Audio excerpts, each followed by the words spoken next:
Balangir doctor professor Manmohan बाग पेशारे doctor हेले प्रतिदिन परिवेश को स्वच्छ करने तांकर एकमात्र लक्ष्य। विगत 10 वर्ष हेब से एथिपाई निरंतर प्रयास जारी रखिछंती। अलिया आवर्जना गोटाई चर्चा रे रहिछंती।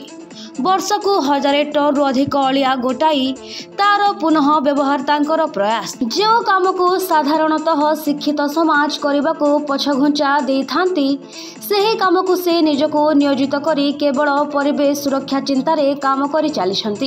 एपरिकी एथिरे महिला और युवकों को से रोजगार मध्य देई साजिछंती अनन्य उदाहरण। परिवेश को नहीं जीव जगत, परिवेश नहेले ध्वंस होइजिव समग्र जगत। विकास नारे आमे मनीष माने पृथ्वी माँ को अलिया आवर्जन भर्ती कर देइछु। गली कंदी मुख्य रास्ता जल जंगल सबु एबे प्रदूषित हो सारी। एथिपाई रोग संक्रमण बढ़िबा सह असाध्य रोग कब्जारे आज मनीष समाज। एभली समय बलांगीर जड़े चिंताशील व्यक्ति होउछंती प्रोफेसर डाक्तर मनमोहन बाग। पेशारे से जड़े अध्यापक सांग को डाक्तर। वर्तमान से बलांगीर भीमभोई मेडिकल कॉलेज रे नियोजित। खूब व्यस्त बहुल जीवन यह सत्वे परिवेश प्रति प्रेम और दायित्व को से भूली नाहंती। 10 वर्ष तले से निजे प्रथम एका रास्ता गलिकंदी सबुठु अलिया गोटाइबा आरंभ करथिले। सकाळु लोक प्रातः भ्रमण पाए जाउथबा बेले से एक अखाने अलिया गोटाइबाकू बाहरी जाती। सेहीपरि काम को जीवा आसवा बाटर मध्य से अलिया देखिले गोटाई थांती। केतेबेले निज स्कूटी तो केतेबेले कार रे आसी अलिया संग्रह करती।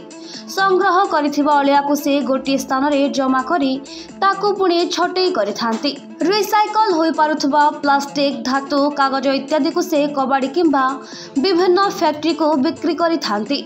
सेहीपरि अन्य अलिया जहाँ माटी रे मिसी पारिबो ताकू पौरपालिकार प्रोसेसिंग सेंटर को पठाई थांती। समान भावरे बलांगीर पौर परिषद निर्वाही अधिकारी कहिसंती जे आज समय अलिया आवर्जना एक मुख्य समस्या अटे। आम पौर परिषद यह पाए दिन राति काम करुछि। एहीपरि केवल पौर परिषद छड़ा प्रत्येक नागरिक मध्य सचेतन हेले यार मुकाबिला सहजरे होई पारिबो। तेबे डाक्तर मनमोहन बाग यार एक बलिष्ठ उदाहरण अटंती। से दीर्घ वर्ष हेब अलिया गोटाई कबाड़ी को बिक्री करिथांती तथा हमकु मध्य देइथांती, जहाँ निश्चित भावरे प्रशंसनीय अटे। तेबे प्रत्येक नागरिक एभली आगकु आसबा कथा बोली से कहिसंती। मुई डॉक्टर मनमोहन बाग एबे मुई एसोसिएट प्रोफेसर आमर भीमभोई मेडिकल कॉलेज निश्चेतक विभाग रे मुई कार्यरत अछि। आपन को नहीं कि एबे सारा बलांगीर माटी बेस चर्चा होची। चर्चार कारण यहाँ जे आपण जुआड़े भी देखुंती वर्ज्य वस्तु सेटा गोटा होती तार पुनः व्यवहार केमती कौन आसो से दिगरे आप अंता भिड़ुंट कौन कहे देखु आमे जदि बंचापी हेले है आमे प्रथमे परिवेश को बंचाइबा पड़ो है। तो मु डाक्तर आकार रे भी मुझे पाठ पढ़ी जे आमको 3टा जिनस देखा पड़ो। गोटे हूँ रोगी को सेवा करवा, गोटे रोग को मारिबा एवं परिवेश जोटा कि पूरा जोड़ जे कि मूल कारण सब परिवेश आमे तार जदि सुरक्षा न देबा ताहले आमे सुस्थ सेवा केबे देई परिबा नहीं। तो मु यहाँ उपरे मोर 10 वर्ष हो गलानी। यहाँ उपरे मु चिंता मोर गोटे आसिला आ मु निजे आरंभ तामाने मु करिथिली आ से सेवा कार्य चली। आमे जदि पानी को बंचेबा नहीं, आमे जदि माटी को बंचेबा नहीं, आमे जदि पवन को निश्वास मारिया पई आमे बंचेबा नहीं है ताहले जो परिस्थिति हेलानी ताहले दिल्ली सबुठु बड़ उदाहरण है। आमे दिल्ली टू शिखिबा कथा आ परिवेश सुरक्षा पई आमे आगो को बढ़िबा कथा। युवा पीढ़ी माने भी मुह मोड़ी दउछंती आउे आपण गोटाउछंती साधारण लोकन सचेतन किसी अभाव होती से माने मुह मोड़ी दउछंती। देखंतु हमको बुझिबा को पड़िबो जे पृथ्वी हमर माँ, पृथ्वी पई आमे बंचीछे हैला। तो आमे तार सेवा पई बाहरिबा निहाती दरकार अछि हैला। प्रथमे बाहरिबा आमे निश्वास नेबा पई, नंबर 2 रे बाहरिबा पानी पीवा पई, नंबर 3 रे बाहरिबा आमे खाद्य खाया पई। पानी सरकार भी जोगे दउची, आमे छाणीगिरी भी पी दउछे, खाद्यटा भी आमे किणीगिरी खाई दउछे। किंतु आपण चिंता करंतु जे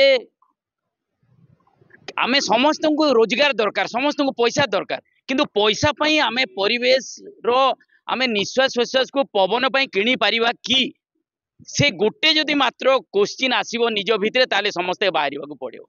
तो आमे निश्वास प्रश्वास पई केबे पवन किणी पारिबा नहीं। तो पवन जो आकार प्रदूषण ही चली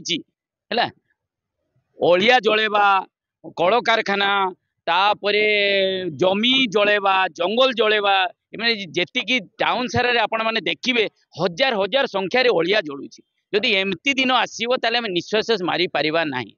तो निश्वास को पवन को बचाई हेले आमको करने को पड़ो केमती आमे ताको प्रिभेंट करि परिबा बा जिंदी प्रतिकार आमे करि परिबा तार मूल्य कौन सी हो पारिबने आमे किणी परिबा नहीं। तो युव पीढ़ी को मु या कहबी जे आसंतु आमे परिवेश को बचे पारिबा हैला मु तार सूत्र देबी। आपण किसी लोकन को रोजगार देछंती एथरो कहंतु जे केमती कोन सेमानकु रोजगार देछंती देखंतु आमे ओलिया जेते भी आमे व्यवहार कर सारा पर आपण बोतल भावंतु चोरी भावंतु पेपर भावंतु आज्ञा आमे समस्ते अदरकारी बोली भावी दउछे आमे ताकू केमती व्यवसाय परिणत करवा आउ थे पुनर्चक्रण करिपरिबा आउ थे केमती व्यवहार करिपरिबा आमे ता बाबद चिंता करूने आमे खाली जस्ट आमे फिंगी देले हेतकी ही आमे चिंता करूचे।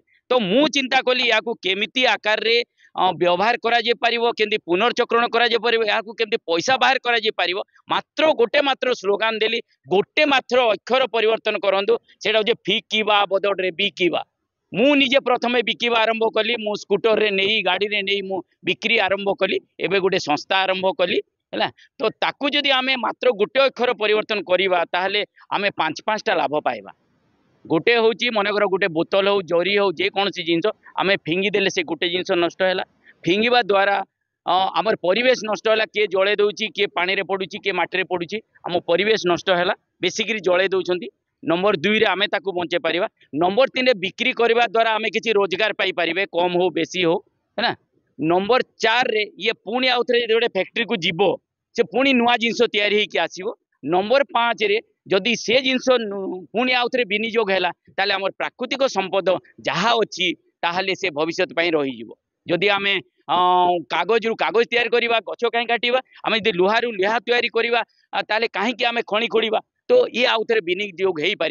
तो मु यही कॉन्सेप्ट रे मु काम आरंभ कली एवं 10-12 जन अति कम रे यही संस्थारू से माने रोजी रोटी करि पारछंती तांगर परिवार पोषी पारछंती। मु जदि जने खाली डॉक्टर हेई थांती मु केबे भी एतके जन को पोषी पारि न थांती किंतु गोटे ओलिया रु मु गोटे बिजनेस आरंभ कर देली 10-12 जन गरीब लोकंकर गोटे मु पेट पोषिबारे मोर गोटे सहायता हैला। भगवान मते एते बड़ ज्ञान देइछंती मु ताको विनियोग करूछि।